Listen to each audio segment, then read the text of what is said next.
Nós vamos ler alguns versículos, serão 13 versículos. Cadê o João Paulo? Tá ali, o Cláudio, cadê? Ô filho, você tá aí? Que bênção, hein? Eu não posso te abraçar, mas depois pelo menos um soquinho, quero dar com saudade de você, viu, filho? Cadê o João Paulo? Tá aqui tirando foto. Deus abençoe, filho. Nós vamos ler do versículo 1 ao versículo 13. Eu queria pedir que você prestasse atenção no telão hoje. Você está com a sua Bíblia aí, eu sei, mas a versão aqui é a mesma. E quero que você preste atenção na leitura. Diz assim o texto: Aconteceu que, em combate com os filisteus, os israelitas foram postos em fuga e muitos caíram mortos no monte Gilboa. Os filisteus perseguiram Saul e seus filhos e mataram Jonatas, Abinadab e Melquizua, filho de Saul. O combate foi se tornando cada vez mais violento em torno de Saul, até que os flecheiros o alcançaram e o feriram gravemente. Versículo 4: Então Saul ordenou ao seu escudeiro: Tire a sua espada e me mate com ela, senão eu vou sofrer vergonha de cair nas mãos desses incircuncisos. Mas o escudeiro estava apavorado e não quis fazê-lo. Então pegou a própria espada e se jogou sobre ela. Quando o escudeiro viu que Saul estava morto, jogou-se também sobre a sua espada e morreu com ele. De maneira que Saul e seus 3 filhos, seu escudeiro e todos os seus soldados morreram juntos naquele dia. Quando os israelitas que habitavam do outro lado do vale e a leste do Jordão viram que o exército tinha fugido e que Saul e seus filhos estavam mortos, fugiram abandonando as cidades. Depois os filisteus foram ocupá-las. Versículo 8. No dia seguinte, quando os filisteus foram saquear os mortos, encontraram Saul e seus 3 filhos caídos no monte Gilboa. Versículo 9. Olha só como foi o fim do primeiro rei de Israel. Eu vou contar até 3 e você vai ler a primeira parte do texto bem alto, bem forte. 1, 2, 3.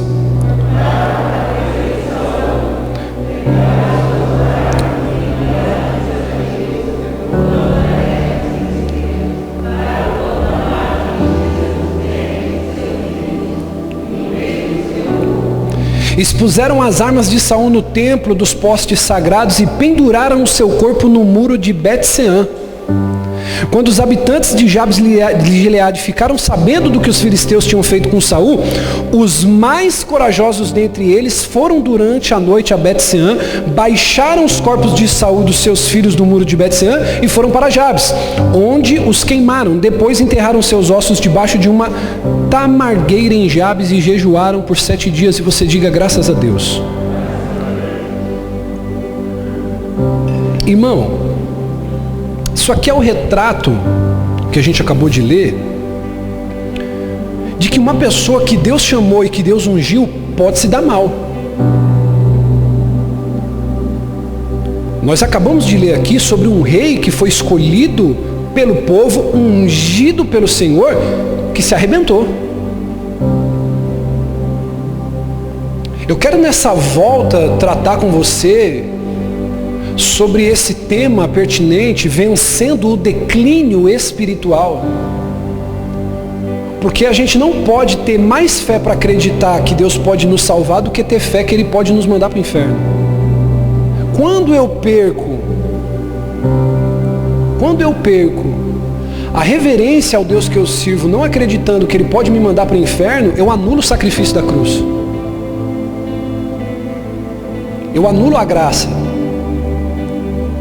Então a gente vê aqui na história de Saul, como que um homem pode terminar de maneira tão vergonhosa. Como que um ser humano que Deus chamou, que Deus abençoou Saul. Deus prosperou, ele foi rico. Deus deu um exército, Deus deu o comando de Israel na mão de Saul. A Bíblia diz que ele era alto, que ele era bonito, formoso. Talvez ele tinha 1,92 m, que diz que ele era um cara bonito, formoso. Talvez ele fosse meio calvo, tivesse uma barbinha, tivesse olho verde, fosse branquinho, um cara bonitão, boa pinta. Brincadeira, mas a Bíblia diz que Saul era um cara formoso, alto. Os seus cabelos eram longos, ele tinha um cabelo bonitão. Deus era com ele, presbítero Isqueiro. Mas a Bíblia diz que olha a maneira que ele termina os seus dias, tirando a própria vida, se jogou na própria espada. O povo de Israel clamou e pediu um Deus, pediu um rei para Deus. Era a época de juízes, eles não tinham um rei. Deus governava sobre a nação de Israel. Imagine isso. Nós não ter presidente, nós não ter governador, nós não ter deputado, vereador, diga aleluia. Imagina, Deus era quem governava o povo de Israel. Aí posso falar isso aqui? Aquelas mulas chegam para Deus e falam assim: Deus, a gente quer um rei. Deus governava sobre eles. Usava os profetas, os sacerdotes, os juízes. Aí Deus ouve o pedido e eles fizeram essa exigência: nós queremos um rei como as nações têm um rei para governar sobre eles. E aí, meu irmão, a Bíblia diz que Saul foi esse homem escolhido. Ele se tornou um herói, ele se tornou um conquistador. Saul se tornou um símbolo de conquista, um símbolo de força para a nação de Israel. Mas a Bíblia vai dizer que mais tarde ele se tornou o rei com a fama de o rei que perdeu sua coroa. Porque em algum momento da sua trajetória, da sua vida, Saul, ele começou a andar em direção a um declínio espiritual. No capítulo 13 de 1 Samuel, a gente vê quando começa o declínio. Não precisa abrir, é uma referência superficial para você poder anotar e estudar em casa, se você quiser. 1 Samuel 13, capítulo inteiro depois para você meditar e ler. Mas de maneira resumida, a gente vê o princípio, o start do declínio de Saul. A Bíblia vai dizer, Tarcísio, que ele foi impaciente e ofereceu sacrifícios a Deus. O sacrifício não era da alçada do rei. O sacrifício era uma atribuição do sacerdote. Só que agora olhe para mim e pare para pensar nisso aqui que eu vou dizer para você.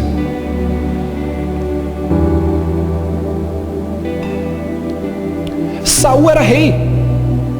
E por ele ter recebido essa atribuição das mãos de Samuel pelo próprio Deus, ele pensou que ele como rei poderia fazer o sacrifício.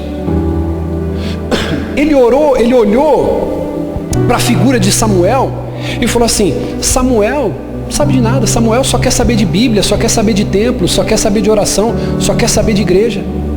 Eu sou o rei de Israel.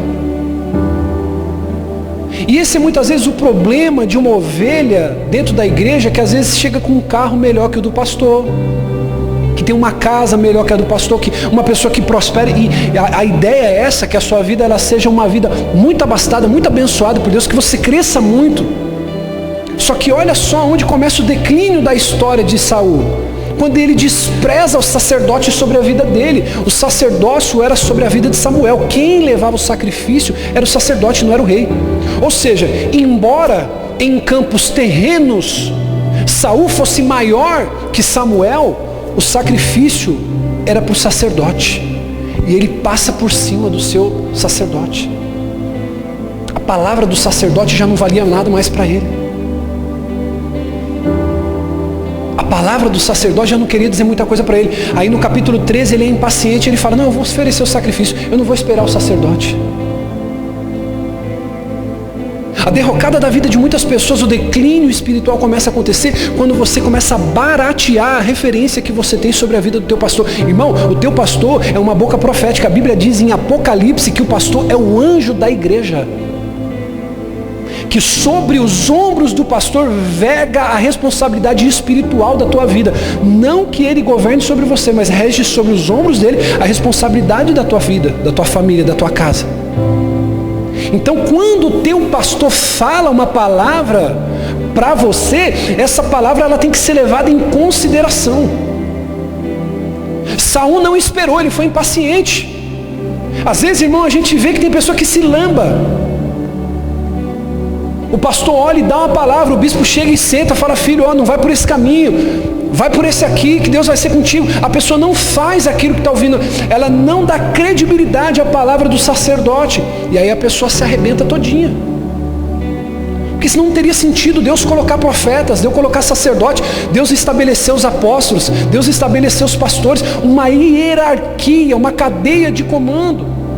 Aí tem pessoas que às vezes desprezam o papel do pastor porque falam assim, não, o bispo tá meio ultrapassado, pô, não, o bispo só quer saber de Bíblia, de igreja.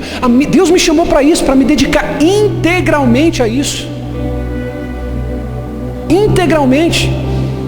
Glória a Deus que Deus te chamou para você se integrar, para você se dedicar 100% ao seu trabalho, 100% à sua família, 100% à sua empresa, ao seu negócio. Mas o sacerdote, ele tem uma característica, olhe para mim, redobre a atenção. Todo silêncio agora. Ele tem uma característica de que a vida dele está 100% naquilo que ele está fazendo. Você já parou para pensar, irmão, que enquanto você está levantando cedo de manhã para poder ir trabalhar, o teu pastor está pensando, orando e estudando sobre o que ele vai pregar na quarta, na segunda-feira de manhã? Quando você está almoçando, que você está descansando no seu horário de almoço, seu pastor está no período de oração, intercedendo pelos obreiros, intercedendo pelos pastores, intercedendo pelo louvor, pensando na reforma, fazendo cálculo financeiro, projetando o crescimento da igreja. É uma vida dedicada ao templo e às pessoas que frequentam o templo. Então isso tem que ser levado em consideração. Irmão, o sacerdócio ele tem que ser levado em alta consideração. Às vezes os meninos vão fazer algumas coisas na minha casa, eu louvo a Deus pelo zelo, pelo carinho. Teve até agora na Páscoa, pessoas que foram, sabe, nos presentearam, levaram um chocolate, um mimo, um presente. Eu falo assim, meu Deus, poxa, que bênção de você ter esse reconhecimento, não que a gente viva por isso, mas de você olhar e falar assim, poxa, a pessoa ela reconhece, ela te vê. Ela tem esse prestígio. Então você vê que o declínio espiritual de Saul, ele começa a acontecer no capítulo 13. Capítulo 14, ele já estava orgulhoso demais e quase matou seu filho, por causa da inveja que ele estava sentindo de Davi.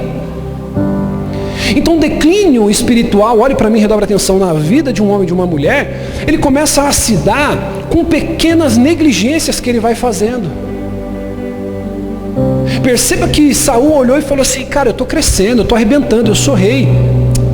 Se Samuel não chegar, a gente sacrifica do mesmo jeito. Aí no outro capítulo 14, o orgulho começa a tomar conta, ele quase mata o próprio filho. Aí no capítulo 15 você vê que ele vai ladeira abaixo. 1 Samuel 15, a Bíblia vai dizer que ele foi desobediente. Ele não destruiu os amalequitas.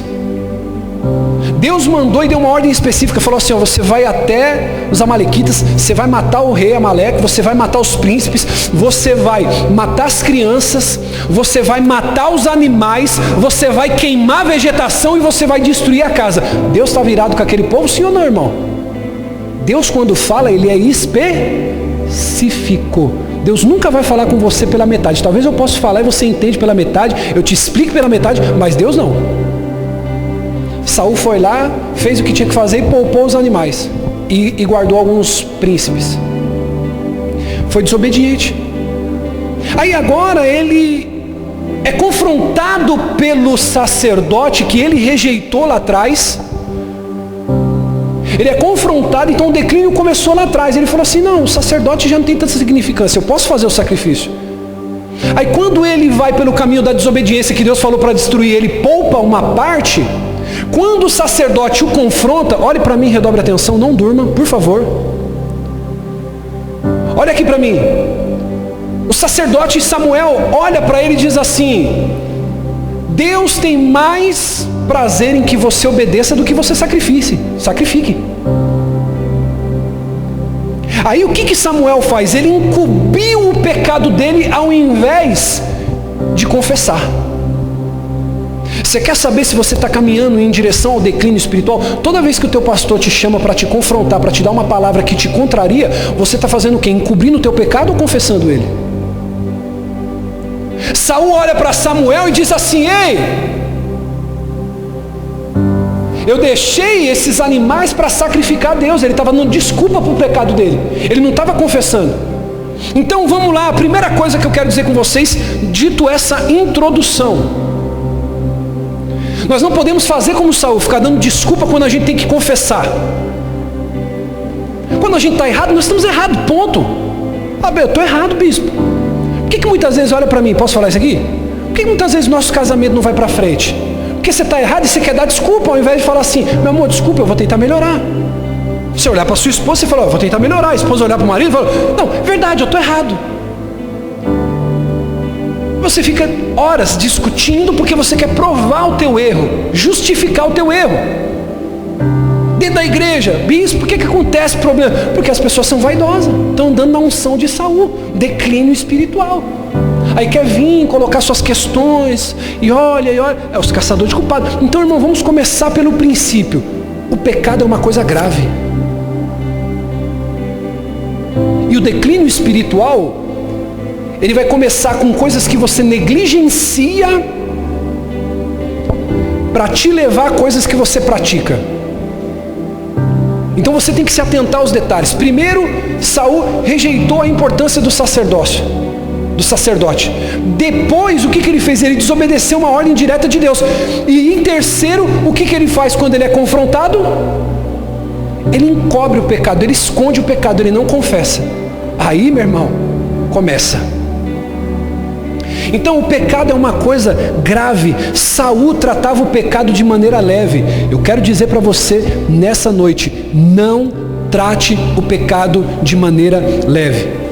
Essa mensagem tem pessoas que estão me assistindo agora e você precisa entender isso, porque essa palavra vai alcançar o coração de algumas pessoas. Não trate o pecado de maneira leve.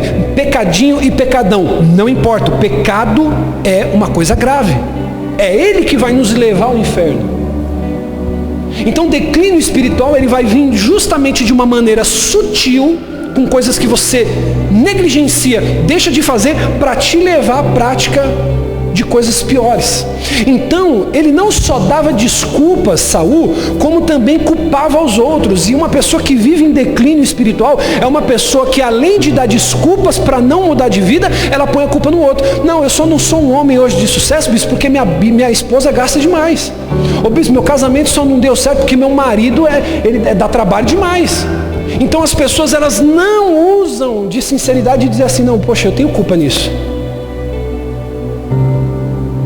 Então Saul, ele ficava dando desculpa e culpava os outros, mas ele nunca verdadeiramente se arrependeu. Você pode pegar 1 Samuel e 2 Samuel, você não vai ver uma referência, você não vai ver uma palavra, um trecho, uma frase aonde Saul se arrepende. Não tem. Agora, ele parecia se arrepender. Ele tinha cara de piedade, ele tinha cara de arrependimento, mas ele não tinha. Era só conversa, não tinha ação. Porque a pessoa, quando ela está arrependida, ela muda de conduta, ela muda de atitude, ela muda de comportamento, sim ou não? Ô bispo, meu casamento vai mudar quando você mudar de atitude. Ô bispo, minha vida financeira vai mudar quando você mudar de atitude. Quando eu mudar, as coisas mudam. Então eu desafio você a procurar. Nenhuma única vez Saul é encontrado com um coração partido pelos pecados. Partido, coração quebrantado, entristecido por causa das falhas dele. Você não vai ver. Você não vai ver. Agora você perceba, Davi, Deus olhou para Davi e falou assim, eu achei Davi, é segundo o meu? Mas o que Davi fez? Davi, ele matou um cara e ficou com a mulher dele. Davi adulterou na cara dura e não precisava disso. Davi tinha todo o harém de mulheres de Israel, mas ele olhou e falou assim, eu quero ali que é aquela casada.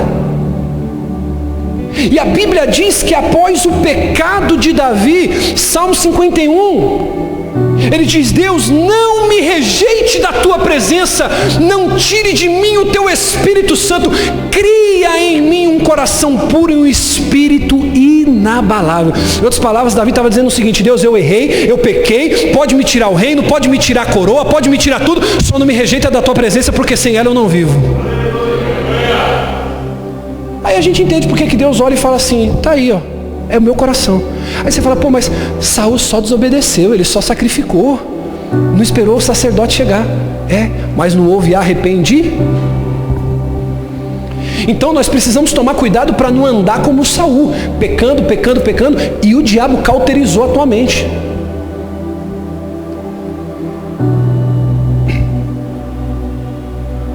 Já é normal para você que é casado curtir foto de mulher de biquíni. Para você é normal, o pecado já cauterizou a sua mente.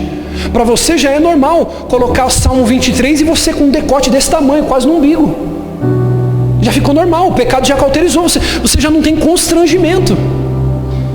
Já não constrange mais. Às vezes você entra e você fica constrangido.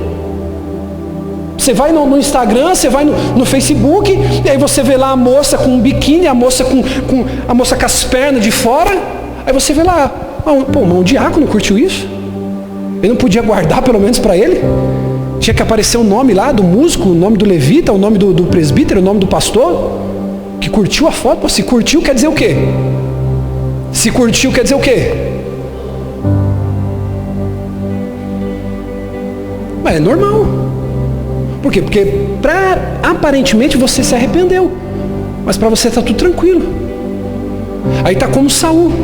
Ao invés de você se arrepender, ter um coração contrito, tem uma aparência. Você já teve problema no casamento, já teve problema com a esposa, já teve problema com o marido.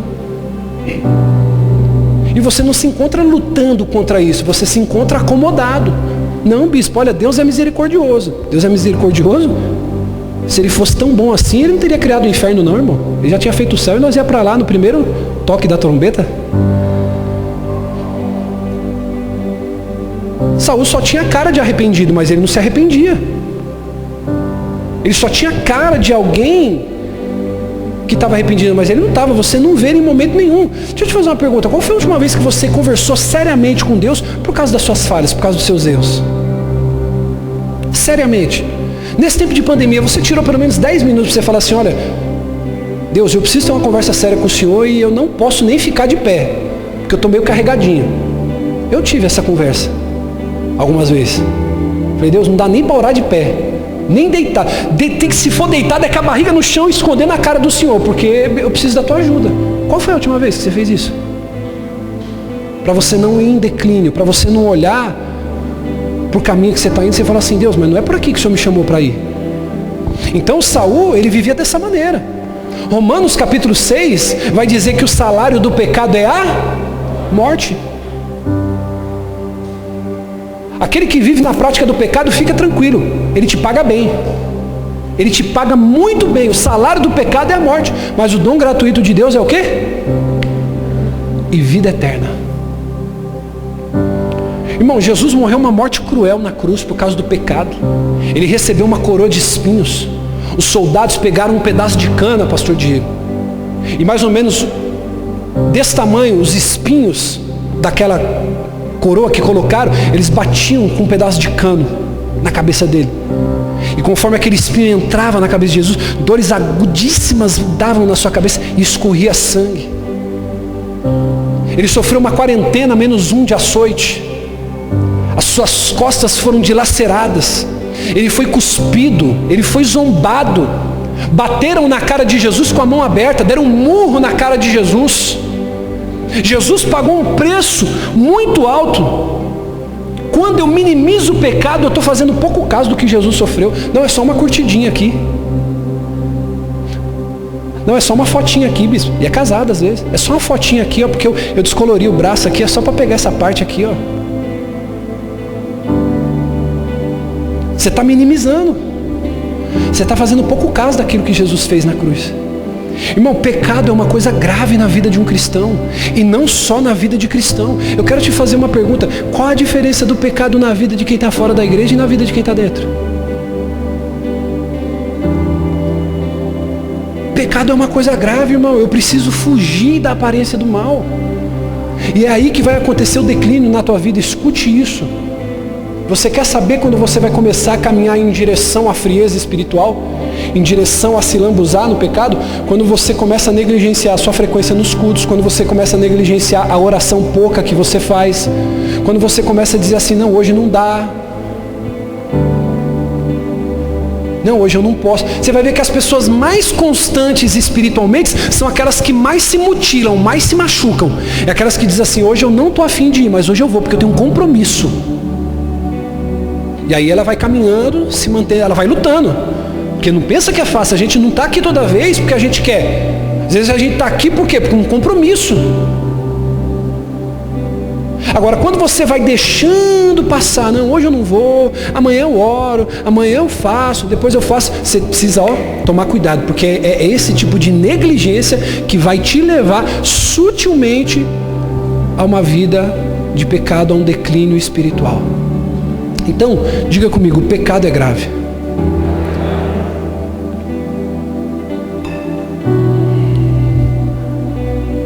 Se o pecado é grave, eu preciso fugir da aparência do mal. Se você tem fraqueza na área sexual, vai ser essa área que o diabo vai querer te derrubar. Se você tem fraqueza na área de vício, vai ser essa área. Se você tem fraqueza na área do dinheiro, vai ser nessa área. Então, o que eu preciso fazer? Eu preciso fugir da aparência do mal. Eu não posso enfrentar. A Bíblia diz, resistir ao diabo e ele... Resistir ao diabo e ele... A Bíblia diz, manda eu resistir o diabo. Mas Paulo escrevendo ao Timóteo, ele diz assim, Timóteo, meu filho, fuja das paixões da carne. Ou seja, só que as pessoas estão invertendo. Elas estão fugindo do diabo e resistindo às tentações. E estão caindo. Eu estava lendo a biografia de um homem chamado Billy Graham. Levante a mão, quem conhece esse homem chamado Billy Graham, por gentileza. Billy Graham foi o maior evangelista, o maior pregador dos Estados Unidos nos últimos tempos. E na biografia, um homem escreve que Billy Graham, toda vez que ele iria pegar um elevador para poder subir para o seu apartamento em algum prédio comercial, pastor Diego, essa biografia, esse homem diz que quando entrava uma mulher com ele, ele sempre saía para não ficar sozinho dentro desse elevador com essa mulher. Ele nunca era pego em um lugar sozinho com uma mulher. E aí ele faz uma pergunta interessante que nós devemos meditar sobre ela nessa noite, e ela faz sentido. Será que Billy Graham era um homem tão cheio do Espírito Santo e santo, ou ele era um cara que conhecia suas fraquezas?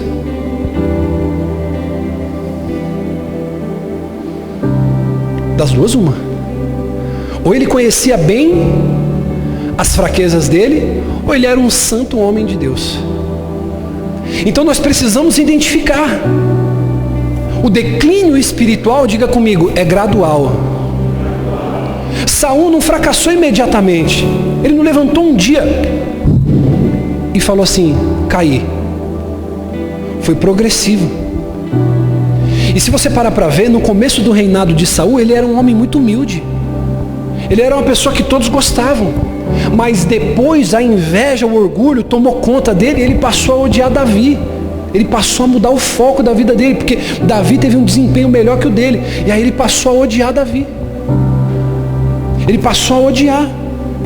E aí o declínio que a gente vê de maneira já concreta é quando Saul é rejeitado pelo Senhor, Deus levanta Davi, e aí então Saul vai procurar uma feiticeira para consultar o futuro. Porque nos tempos antigos de Israel, eles procuravam o profeta, porque o profeta trazia uma palavra de Deus. Vamos para a guerra? Não, não vai para a guerra que vocês vão morrer. Então vamos fazer o quê? Vamos ficar em Israel. Amém? Ficava, Deus dava vitória. Eles vão consultar o profeta. Profeta, o que Deus está falando? Olha, vai para a guerra. Lembra de Gideão? Deus não apareceu para Gideão? Falou assim, ó Gideão, você não vai com 30 mil. Ele falou, manda os frouxos, manda os covardes ir para casa, os que têm medo. Aí parece que foi 20 mil, ficou 10 mil. Aí ele falou, ó Deus, agora nós vamos? O que Deus falou para Gideão? Ainda é muita gente. O que Gideão faz? Ó, manda eles descer até o vale, eles vão beber água. Aqueles que descer e meter a cara na água, você manda embora para casa. Agora aqueles que colocar a mão no ribeiro, trazer água até a boca, você separa. Só foi 300. Então era dessa maneira que Deus falava. Deus, ele antecipava para os profetas. Saul, quando ele é rejeitado, ele já não tem mais a direção do profeta, do sacerdote, do Senhor. Aí ele começa agora a buscar a feiticeira. Irmão, você que está aqui me ouvindo, a sua sorte não está em horóscopo. Se você faz isso, você é crente, serve a Deus, desculpa te dizer, você está consultando astros, astrólogos. Eu vou consultar hoje aqui, eu sou de Capricórnio, eu sou de Sagitário, eu sou de Gêmeos. Irmão, você não pode ser guiado por isso. Você tem que ser guiado por isso aqui, ó, pela palavra. Ô Bispo, você tem alguma coisa contra? Não. Mas também não tenho nada a favor, não.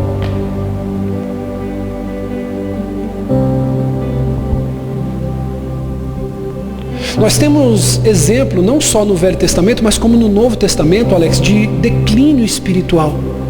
Demas é um homem que é o exemplo perfeito. A Bíblia vai dizer em Filemão, versículo 24, que Paulo se refere a Demas como meu companheiro de trabalho. Diga, meu companheiro de trabalho. Paulo, o maior plantador de igrejas, o maior escritor neotestamentário, ele chama Demas de meu companheiro de trabalho. Paulo era pedreiro? Paulo era marceneiro? Qual que era o trabalho de Paulo? Plantar a igreja e pregar, e fazer pastores. Demas era um companheiro de trabalho. Colossenses capítulo 4, versículo 14 vai dizer: saúdo a Lucas, o médico amado, e a também meu companheiro Demas. Ou seja, Demas era um camarada que estava junto com Paulo, pregando, fazendo a obra de Deus. Era um camarada que aparentemente quem olhava dizia assim: cara, Deus chamou esse cara é amigo de Paulo. Só que em 2 Timóteo capítulo 4, versículo 10, olha o que Paulo vai falar a respeito de Demas. Abre para mim aí, 2 Timóteo 4, 10. Era um cara que estava junto com Paulo, cheio do Espírito Santo, mas Demas não se atentou. E aí olha o que ele diz: pois Demas, amando este, me abandonou e foi para Tessalônica.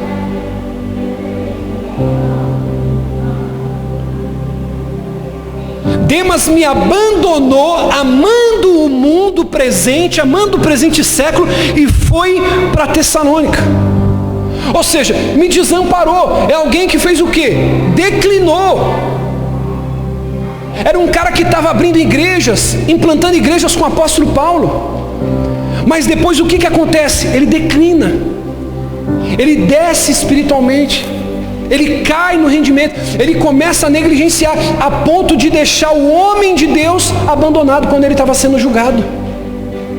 Por isso que em 1 Coríntios capítulo 10, versículo 12, nós precisamos entender que o declínio espiritual, ele é progressivo. É só você parar para lembrar. Lembra de você 1 mês atrás, 2 meses atrás, 4 meses atrás, 1 ano atrás. Você lia mais, você orava mais, você sentia mais a presença, você queria pregar, você queria chamar um amigo para vir para a igreja, você queria pregar, você queria cantar, você queria fazer a obra de Deus, você queria se envolver. O tempo foi passando e você não foi se atentando aos pequenos deslizes, foi declinando. Aí você vê assim e fala: não, hoje eu não vou nem para o culto, eu não vou trabalhar, não vou fazer. Vai se instalando o desânimo. Agora olha o que diz aqui. Eu vou contar até 3, você vai gritar. Você não vai ler só falando, você vai gritar. 1, 2, 3.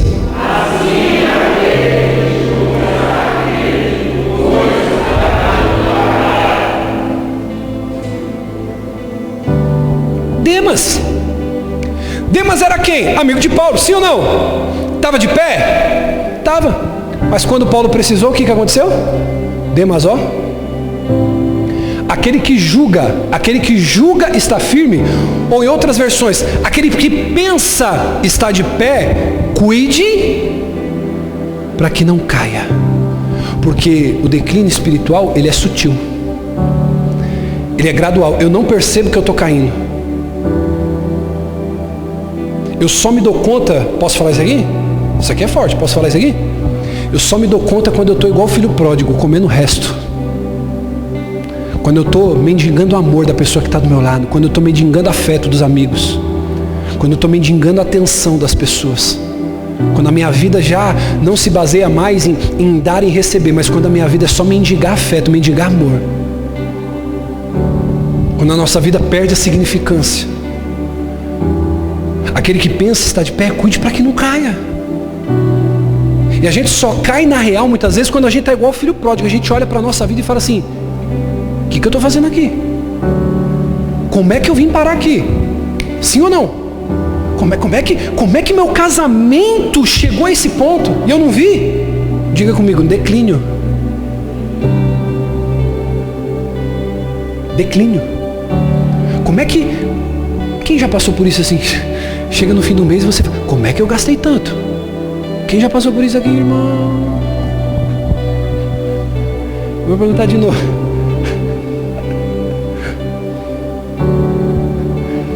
Tô rindo aqui que eu tô olhando pra Nath. A Nath, a gente sempre conversa assim: como é que eu gastei tanto? Posso te falar uma coisa? Quando você vai fazer as contas, Você gastou tanto porque você fez uma compra de 1.000? 2.000? Sim ou não? Não. Você gastou 15, você gastou 10, você gastou 5, você gastou 2, você gastou 20, você gastou 30, sim ou não? E é assim na nossa vida espiritual também. A gente vai negligenciando, negligenciando, negligenciando, negligenciando, negligenciando. Aí a conta chega, olha para quem está do teu lado e diga assim, a fatura da compra chega.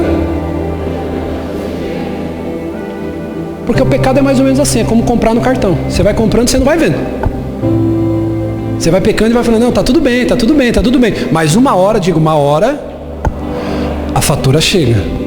E vou falar uma coisa para vocês, tem uma coisa que eles não erram endereço, é o quê? É a fatura do cartão. Ô miséria.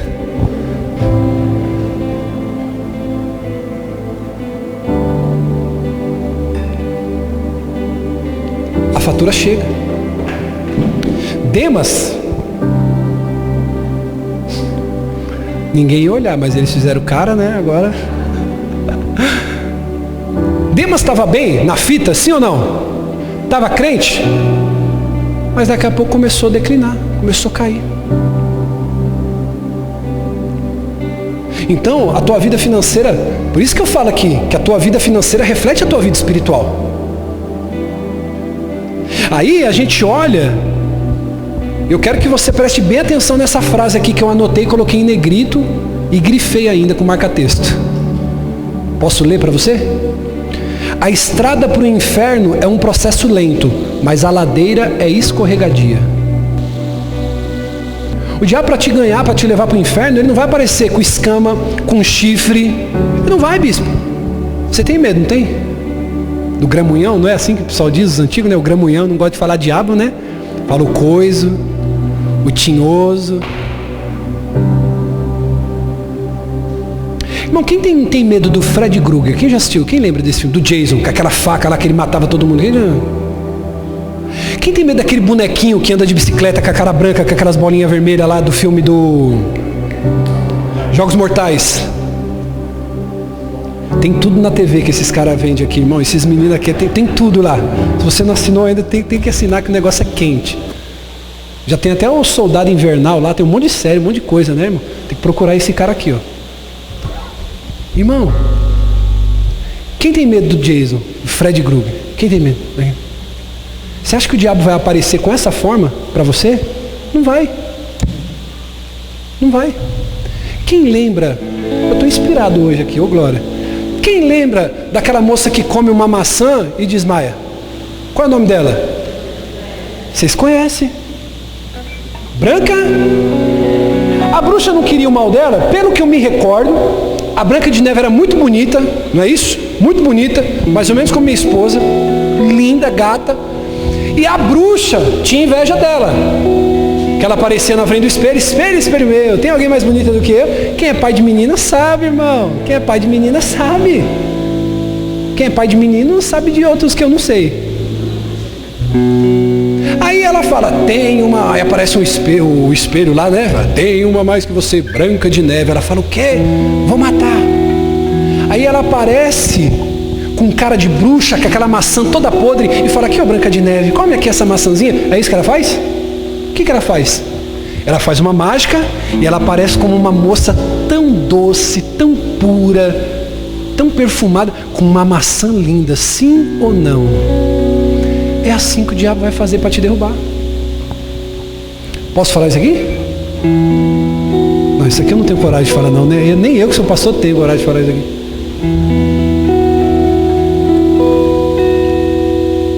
Ele vai vir de maneira educada. Vai ser aquele parente, irmão, que você não vê há tanto tempo, vai chegar na hora do culto. Vai ser aquela amiga, Nath, que você fala assim, essa amiga já me ajudou tanto. Ela vai te ligar bem na hora que você vai dobrar o joelhinho.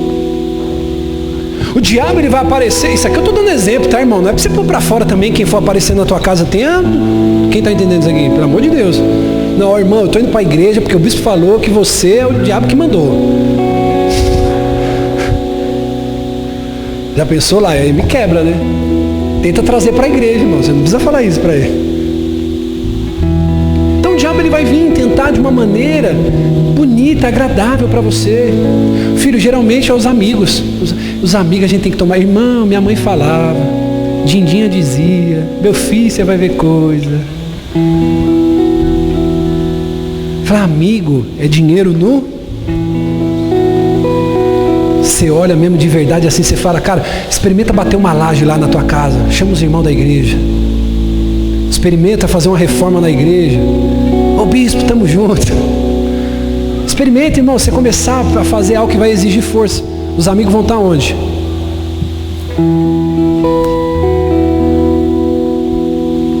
E a gente nesses momentos vai olhando, e a gente percebe, irmão, que é uma ilusão.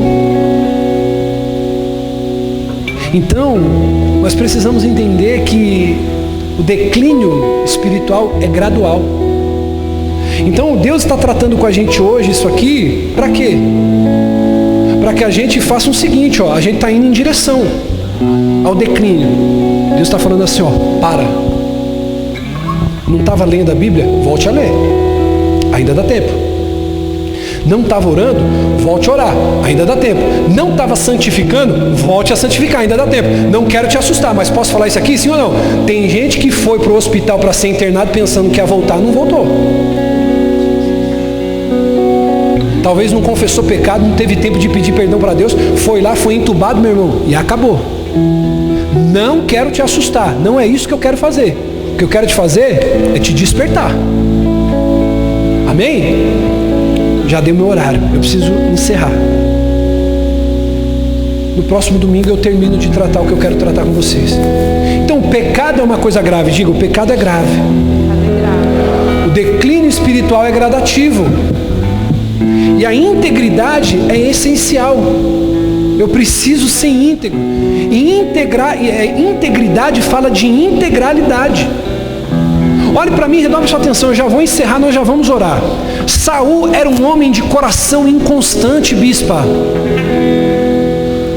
Sabe uma das coisas que eu mais admiro em um homem para caminhar do meu lado? Eu falei isso hoje com Israel na minha sala, falei isso com o Alex.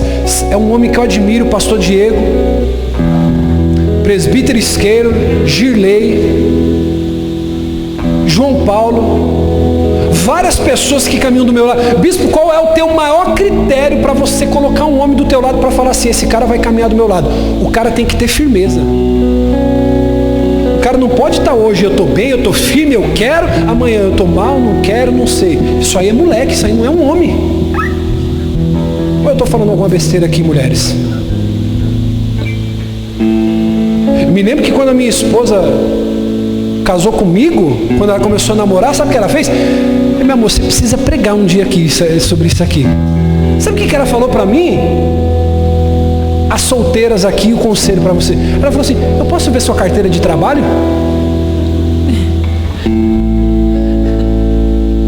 Eu falei, Você ri porque não era você, irmão, com a carteira de trabalho. Ela olhou minha carteira, ela falou assim, uma das coisas que mais pesou para eu poder casar com você, sabe o que foi? Ela olhou, eu tinha 5, 6 empregos registrados, não tinha mais de 1 ano em nenhum. Eu sempre fui uma pessoa de liderança forte. Está errada? Não. Sou uma pessoa íntegra. Íntegro é de integralidade. Quantas vezes, pastor Diego, os músicos que estão aqui, pessoal, essa aqui hoje chegou aqui 5:30 da tarde. Eu falei, filha, caiu de paraquedas aí, chegou na igreja aqui, bispo e tarde. A gente percebe, né? Eu falei, não, filha, porque o bispo, que para eu me trocar é um tempo, tem as crianças e tal, não sei o quê, e a gente recebeu uma mensagem e tal. Mãe de 7 crianças. Eu pergunto para você, será que se ficasse em casa não tinha coisa para fazer? Não tinha responsabilidade, não tinha compromisso? Mas está aqui. Integralidade, integridade. Nós precisamos de pessoas assim, com integridade. A tua família precisa que você tenha integridade. O teu marido precisa que você tenha integridade. A tua esposa precisa que você tenha integridade. O teu patrão precisa que você tenha integridade. O teu cliente precisa que você tenha integridade. Os teus fornecedores precisam que você tenha integridade. O mundo precisa de uma igreja com integridade. Pessoas que não são de ânimo dobre como Saul. Ele era inconstante em tudo que ele fazia. Uma hora estava firme com Deus, outra hora estava desanimado. Uma hora queria queria pregar, na outra hora não queria mais. Uma hora estava firme, outra hora estava desanimado. Uma hora queria, outra hora não queria. Eu pergunto para você, dá para acreditar em alguém assim? Não dá. Saul era o tipo de cara que falava ao invés de fazer. É aquele cara, vamos fazer. É igual um vídeo lá que tem, que o cara tá ajudando os caras a descarregar um caminhão. Aí ele vem e fica lá, vamos, força, pega aí. E ele não tá, ele só tá falando. E os outros estão carregando o peso lá e o cara só fica para cima e para baixo, de um lado pro outro. É a pessoa que fala, mas não faz. Saul era o tipo de cara que vivia dando desculpa, mas não confessava. Ei, olha aqui para mim, irmão. Olha aí na cara da sua esposa, do seu marido, eu não sei. Está na hora de você começar a confessar seus erros, as suas culpas, ao invés de ficar arrumando culpados, justificando. Tua vida vai andar mais. Saul era o tipo de pessoa que oferecia sacrifício ao invés de oferecer obediência a Deus. Por isso que Samuel falou para Saul: Deus tem mais prazer em obedecer do que? Saul valorizava mais a reputação do que o caráter. Por isso que ele odiava Davi, queria matar Davi. Por quê? Porque a reputação dele não podia ser tocada. Ele era mais preocupado com a sua vontade do que a vontade de Deus. Então eu quero dizer uma coisa para você, irmão. Reputação é o que os homens pensam de você. Caráter é o que você é no escuro, quando você está sozinho. Caráter é o que eu sou quando a minha esposa não está, quando teu marido não está, quando teus filhos não estão, quando você tem a oportunidade de roubar e você não faz, quando você tem a oportunidade de sofrer o prejuízo e muitas vezes para não lesar você sofre. É isso que é caráter. Agora, para a gente poder encerrar, olha como é que termina a história de Saul, um cara que Deus chamou, um cara que Deus abençoou. Olhe para mim, redobre sua atenção. Deus está te abençoando não quer dizer que Ele está te salvando.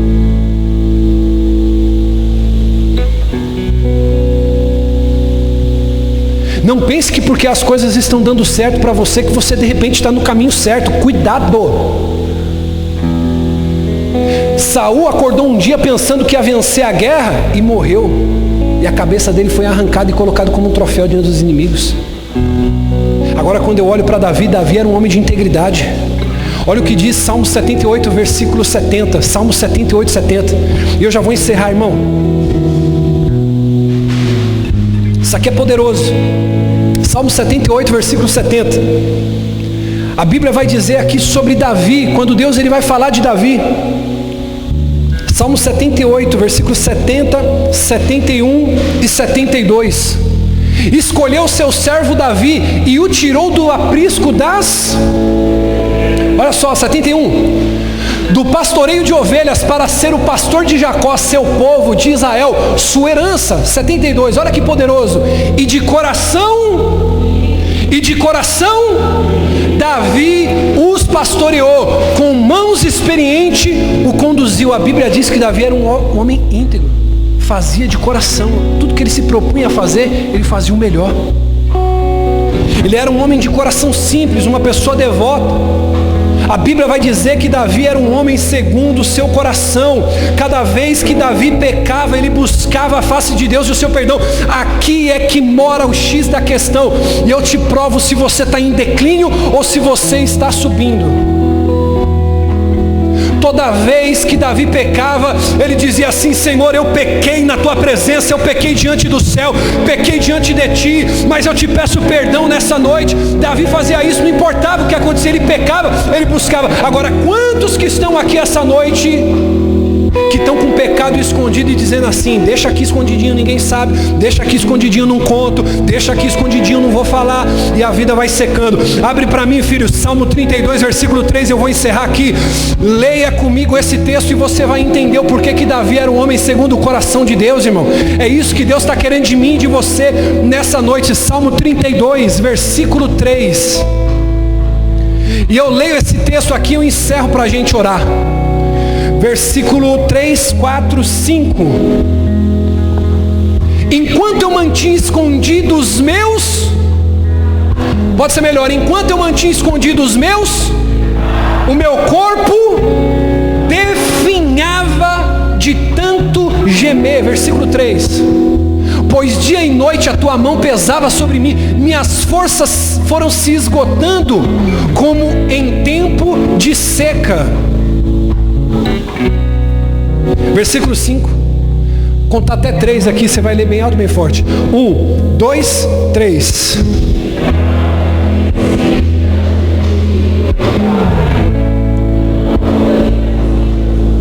Eu disse, confessarei, e tu